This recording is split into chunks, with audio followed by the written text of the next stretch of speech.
Imagine this, a family living in the United States, parents working really hard, children going to school, and then suddenly a knock on the door. Immigration officials show up and the parents face deportation. What happens to the children? Many of whom are actually US citizens. And for Indians that are living in the US, how does this impact them? Let's break it down. Here's the situation. Former President Trump might be planning on a tougher immigration policy if he returns to the power. One big concern is whether he will separate more families, deporting undocumented parents while leaving their US citizen children behind. Well, there are about 4.4 million US born kids that are living with undocumented parents in America, and that's a huge number. According to reports, Trump's focus will be on deporting undocumented migrants, even if it means that families are going to be torn apart. Now, Trump's immigration team says that they will focus first on the people who are actually a threat to public safety. For example, criminals or gang members. But here's a catch. No undocumented migrant is actually completely off the radar. Tom Homan, Trump's immigration policy chief, made it very clear. If you are here illegally, you have broken the law and you could face deportation. And that includes undocumented parents of US-born children, even if they haven't committed any crime other than entering the country without any legal paperwork. Now let's talk about how this could impact the Indians. Over the past few decades, more Indian families have moved to the US, some on work visas, some as undocumented. Many of these families have US-born children. For undocumented Indian parents, the fear is real. Imagine being sent back to India and leaving your child behind in the US. Now, these kids might stay with relatives or end up in foster care. But for Indian parents, the emotional and cultural disconnect would be devastating.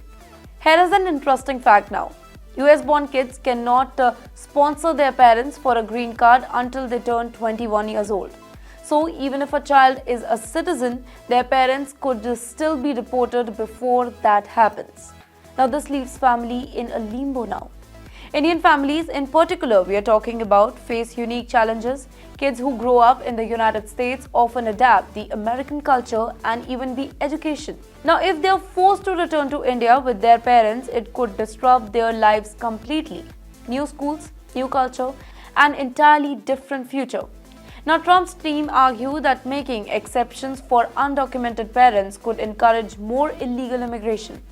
They fear that people might cross the border, have kids here, and then assume that they are safe. Now, this is why the term anchor baby comes up, though it's controversial and offensive to many people out there. But for Indians, it's not about crossing the border. Many undocumented Indian families come to the United States on expired visa looking for better opportunity. Deporting them disrupts their livelihoods and even dreams. And let's not forget here, these families contribute to America's economy and their community as well. Now, can these families fight deportation? Yes, but it is going to be really tough. Immigration law have strict requirements and parents must prove that they have been in the United States for at least 10 years, have a good character record, and that deporting them could cause extreme hardship to their citizen children. Let's be honest here, though proving extreme hardship isn't easy too. Courts want evidence of serious suffering far beyond the emotional pain of the family separation. Again, I'll ask you, what does this mean for Indians in the US? Deporting under Trump's presidency could increase, specifically for those without legal paperwork. Families could face heartbreaking choices, leave together or leave their US-born kids behind. And what are the ripple effects? Well, Indian American communities could lose members, schools could actually see fewer students, and the sense of security many families have worked really hard for to build is going to vanish overnight. This isn't just about law and policies. It's about real families, real emotions, and real lives. For Indian families, the stakes are high. The question we are left with is, should America protect its citizen children or focus on strict immigration enforcement? What do you think? Share your views because this conversation impacts us all. And for more such interesting videos, do follow TimesXP.